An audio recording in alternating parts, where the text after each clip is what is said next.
ఓం నమో నారాయణాయ శ్రీమతే రామానుజాయ నమః. శ్రీమన్నారాయణ చరణౌ శరణం ప్రపద్యే. అస్మద్గురుభ్యో నమః. అందరికీ నమస్కారం అండి. మనము మార్గశీర్ష బహుళ త్రయోదశి రోజున ప్రారంభించుకున్నామండి హనుమద్వ్రతము అనే కథలు, 5 కథలను వినడము. అయితే 4 కథలు అయిపోయినాయి. ఇప్పుడు ఈ మంగళవారం రోజు మనం 5వ కథను వింటూ ఉన్నాం. అయితే దీంట్లో దానికి సంబంధించిన ఫలితము మరియు విశేషాలు చాలా ఉన్నాయి. తప్పకుండా వినాలి. దీన్ని వినడం వల్ల ఏం ఫలితమో కూడా కథలోనే చెప్పబడింది. దానికన్నా ముందు మనం ఒకసారి గుర్తు చేసుకుందాం. మన ప్లేలిస్ట్లో పెట్టినండి ఈ మొత్తం కూడా. మీరు ఎప్పుడైనా సరే మొత్తం కూడా వినవచ్చు. మీరు హనుమంతుడికి నమస్కరించుకోవచ్చు. అంటే మనము చేయాల్సింది వ్రతము అంటే కథ వినడమే వ్రతం అన్నమాట. దీనికి పెద్దగా చేయాల్సిన పూజా విధి విధానం ఏం లేదు. అయితే ఒక కలశంలో నీరు తీసుకొని దాన్ని పంపా నదీ తీరంలో హనుమంతుడు ఉన్నాడు కాబట్టి పంపా నదిగా భావించి ఆవాహన చేసి దానికి పూజించుకోవడం. తర్వాత హనుమంతుడి యొక్క ఒక ప్రతిమనో లేకుంటే ఒక పటమో ఉంటే దాన్ని అలంకరించి పూజించుకొని 13 ముడులు వేసిన తోరాన్ని అక్కడ ఉంచి దాన్ని పూజించుకొని దాన్ని కట్టుకోవాలి. అది ఈ వ్రతంలో ముఖ్యమైన విషయం. అయితే దాన్ని మళ్ళీ ఇంకో రోజు పూజ చేసుకునే వరకు కూడా అది ఉంచుకోవాలి. అయితే ఇది నెల ఒకసారి చేసుకుంటారా, సంవత్సరం ఒకసారి చేసుకుంటారా అనేది మన ఇష్టము. లేదు వారం కూడా చేసుకోవచ్చు. ప్రతి మంగళవారం అన్నా చేసుకోవచ్చు, లేకుంటే త్రయోదశి రోజు చేసుకోవచ్చు. లేకుంటే ఇందులో కొన్ని నక్షత్రాలు చెప్పబడ్డాయి. ఆ నక్షత్రాల రోజు కూడా దీన్ని ఆచరించుకోవచ్చు. అలా ఆచరించుకుంటే ఏం ఫలితం అనేది సంపూర్ణంగా ఈ కథలో 5వ అధ్యాయంలో ఉన్నది కాబట్టి అందరూ చాలా భక్తి శ్రద్ధగా వినండి. ఈ 5 కథలు కూడా వినదలుచుకున్న వాళ్ళు ప్లేలిస్ట్లో ఉంటాయి కాబట్టి చక్కగా వినండి. లేదు ఈరోజు ఈ కథను విన్నా కూడా మనకు ఎంతో పుణ్యప్రదం కాబట్టి అందరూ వినండి. మీకు తెలియని వాళ్లకు షేర్ చేయండి. మరి ఇప్పుడు దీని గురించి తెలుసుకుందాం. మనము ముందుగానే చెప్పుకున్నాము ఈ కథలన్నీ కూడా పరాశర మహర్షి మైత్రేయుడు, ఆయన శిష్యుడైన మైత్రేయుడికి చెప్తూ ఉన్నాడు ఈ కథలు. అయితే మైత్రేయ, నీకు హనుమద్వ్రతంలోని 4 అధ్యాయాల గురించి చెప్పాను కదా, ఈరోజు 5వ అధ్యాయాన్ని చెప్తాను. ఇది వ్రత ప్రభావం ఎటువంటిది అంటే చాలా మహత్యాన్ని కలిగినది. దీన్ని పఠించినను విన్నను జయమును పొందుతారు. మరి సర్వవ్రతములు ఫలమునిచ్చు, సర్వవ్రతాలు చేసిన ఫలాన్ని ఈ వ్రతం చేయడం వల్లనే పొందుతారు. ఇటువంటి వ్రతము వేరొకటి లేదు. హనుమద్వ్రతము వెంటనే విజయాన్ని ఇస్తుంది కాబట్టి ఇది రహస్యంగా ఉంచబడినది. మరి ఆదివారంతో కూడిన హస్త నక్షత్రంలో ఎవరైనా ఈ రీతిగా హనుమత్ ప్రభును అర్చిస్తే వాళ్ళు పొందే ఫలం అనేది అనంతము. అన్ని రకాలుగా వాళ్ళకు శుభాలు జరుగుతాయి అని తెలియజేస్తూ ఉన్నారన్నమాట. మరి మైత్రేయ మహాముని పండ్లను కానీ పాలను కానీ ఆహారంగా తీసుకుంటూ ఈ విధంగా కనుక ఎవరైనా ఈ తోరణ్ణి ధరించి 100 మార్లు మంత్రమును జపించిన తోరమును కట్టుకొని లేదా జంధ్యమును ఉంచుకుని సాధకుడైన వాడు మరి అశుచిగా ఉండకుండా, అశుచుల స్పర్శ లేనివాడు అంటే సూత్కం కానీ పురుడు కానీ ఇట్లాంటి శౌచాలు లేని వాళ్ళు చేయాలి. అవి ఉన్నప్పుడు ఇవి చేయకూడదు. సంవత్సర సూతకం అంటారు కదండి, ఎవరైనా చనిపోతే అటువంటి వాళ్ళు చేయకూడదు. మరి సవితృ దేవత అంటే సూర్యుడు హస్త నక్షత్రంలో ఉన్నప్పుడు మనము ఈ పూజ చేయవచ్చు అని మనకు మార్గశీర్ష మాసం ఒకటి, మరి అదేవిధంగా ఈ హస్త నక్షత్రంలో ఉన్నప్పుడు కూడా చేయొచ్చు అని మనకు తెలియజేస్తూ ఉన్నారన్నమాట. మరి పూర్తిగా అయిపోయే వరకు కొత్త తోరంను ధరింపాలి. అంటే ప్రతిసారి చేసినప్పుడు పూజ కొత్త తోరం తీసుకొని పాత తోరంతో పూజించుకోవాలి, కొత్త తోరాన్ని కట్టుకోవాలి. ఆ విధంగా చేయాల్సిన వాళ్ళు ఈ విధంగా చేసుకోవాలి, ఒకవేళ చేయదలుచుకున్న వాళ్ళు అని తెలియజేస్తున్నారు. మరి మీరు హస్త నక్షత్రం ముందెప్పుడు ముద్రికను పూజించాలి. సంవత్సరం పూర్తి కాగానే వేరొక కొత్త తోరంను ధరించుకోవాలి. అంటే ఏడాదికి ఒక్కసారి చేసేవాళ్ళు ఆ విధంగా, నెలకొక్కసారి చేసినా కూడా ఇదే పద్ధతి. మరి మనము బంగారంతో చుట్టబడిన ముద్రిక ఒకదాన్ని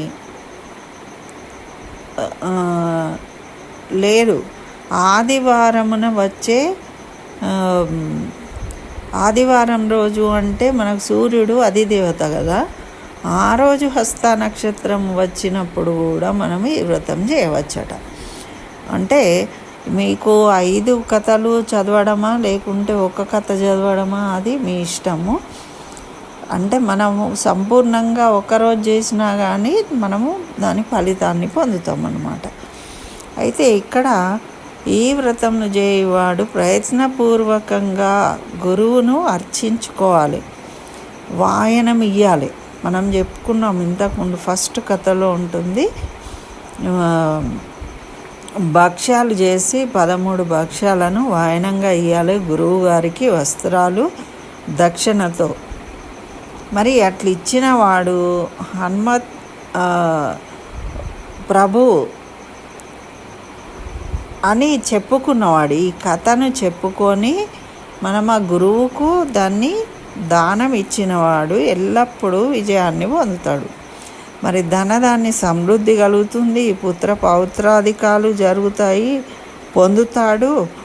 మరి అదేవిధంగా దేవేంద్రునితో సమానమైన భోగభాగ్యాలు అనుభవిస్తాడట.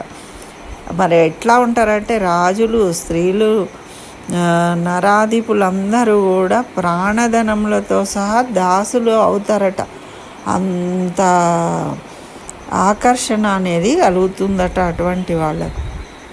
మరి దీర్ఘాయువును, ఆరోగ్యంను, గొప్ప వాక్శుద్ధిని, హనుమంతుడు అంటేనే వాక్శుద్ధి కలిగిన వాడు కదా, కాబట్టి వాక్శుద్ధి, గొప్ప సమృద్ధిని పొంది సకల భోగములను అనుభవించి కోర్కెలను అన్నిటినీ పొంది చివరకు తారక బ్రహ్మం నందు ముక్తుడవుతాడు.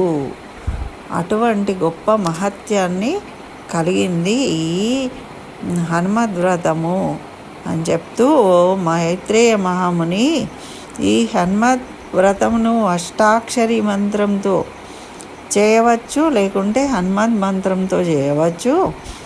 మరి పూర్వము శ్రీకృష్ణుడు రథసారథిగా ఉన్నప్పుడు బాహుడైన అర్జునుడు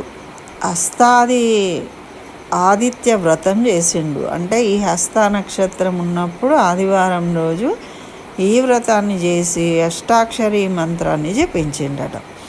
మరి సాటి లేని బలం పొందిండు. ఆయనకు ఎప్పుడు ఎక్కడికి వెళ్ళినా విజయమే కదా, అలా విజయం పొందడానికి ఈ వ్రతాన్నే చేశాడు. మరి భీమసేనుడు మృగశిర, ఆర్ద్ర, పునర్వసు, పుష్యమి, హస్త 5 నక్షత్రాలు ఉన్నప్పుడు ఈయన భీమసేనుడు కూడా ఈ వ్రతాన్ని చేసిండట. అందుకే అజేయుడుగా నిలబడ్డాడు. మరి శత్రువులను జయించాడు. మరి ప్రత్యక్షముగా వరప్రదాత అయిన ఆ మహనీయుని పూజించని వాళ్ళు ఎవరూ లేరు. ఆ హనుమంతుని బ్రహ్మ, విష్ణు, శివుడు అందరూ కూడా పూజించిన వాళ్ళే. కాబట్టి అటువంటి గొప్ప దేవత హనుమంతుడు. హనుమంతునితో సమానమైన దేవత ఈ భూమి మీద లేదు. మరి ఈ ప్రమాణమే హనుమద్వ్రతము శ్రేష్టము, జయసిద్ధిని ఇచ్చేది అని తెలుపుతూ ఉంది. మరి హనుమంతుణ్ణి పూజింపబడుట వలన సూర్యుడు, బ్రహ్మ, గౌరీ, మహేశ్వరుడు, జానకిపతి, శ్రీరాముడు, సర్వసమర్థుడగు సాక్షాత్ నారాయణుడు, ఈశాన దేవేంద్రాది దిక్పాలురు, కుమారస్వామి, వినాయకుడు, వశిష్ఠాది బ్రహ్మర్షులు, సనకాది యోగులు, పితరులు, అష్టవసులు, ఏకాదశ రుద్రులు అందరూ కూడా పూజింపబడతారు. ఎందుకంటే వీళ్ళందరినీ పూజించిన ఫలితం మనకు వస్తుంది. ఈ హనుమంతుని కనుక మనం ఈ విధంగా అర్చించినట్టయితే, అనగా హనుమత్ పూజ చేసిన పైవారందరినీ పూజించినట్లే. కాబట్టి మనము జయమును కోరువాడు మహాత్ముడు శ్రీరామప్రియ సేవకుడైన హనుమంతుని పూజించినట్టయితే తప్పకుండా ఫలితాన్ని పొందగలుగుతాడు. మరి ఎవరైతే నిత్యము దీనిని వినునో లేక శ్రద్ధతో వినిపించునో అతడు సమస్తములో కోరికలు పొంది బ్రహ్మలోకమును పొందుతాడు. చంద్రుడు లేని రాత్రి ఏ విధంగా ఉంటుందో ధనము లేని రోజు వలె మైత్రేయ హనుమన్ నామము లేని ప్రబంధము అనేదే లేదు. ఏ ప్రబంధం చదివినా కూడా అందులో తప్పకుండా మనం భారతములో చదివిన హనుమంతుడు వస్తుంది, రామాయణంలో ఎలాగూ ఉంటుంది, భాగవతం చదివినా కూడా మనకు హనుమంతుడి ప్రసంగం అనేది అక్కడ వస్తూ ఉంటుంది. మరి ఏ గ్రంథం చదివినా కూడా అందులో హనుమంతుడి యొక్క నామం లేకుండా ఉండదు. మరి అటువంటి హనుమంతుడిని హనుమద్భక్తులు పుణ్యమూర్తులు అవుతారు.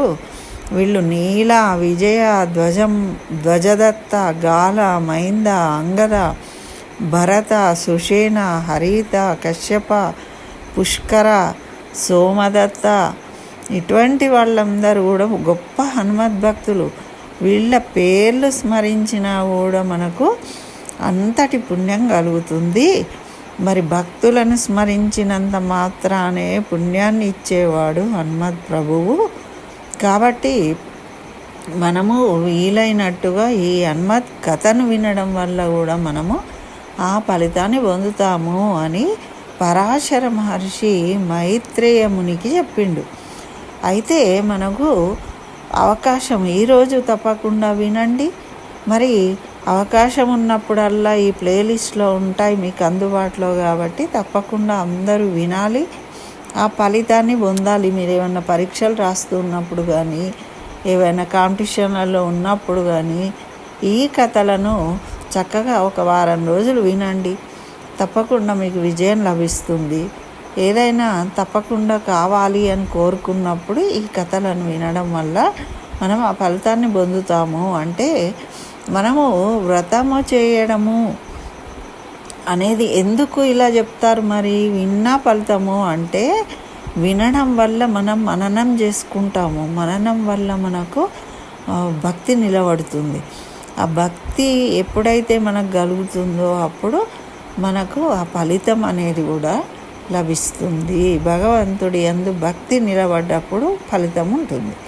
కాబట్టి మనము వీలున్నప్పుడల్లా వినడం వల్ల ఆ విధమైన ఫలితాన్ని పొందుతామని మనకు పెద్దలు చెప్తూ ఉన్నారు. కాబట్టి అందరూ తప్పకుండా వినండి.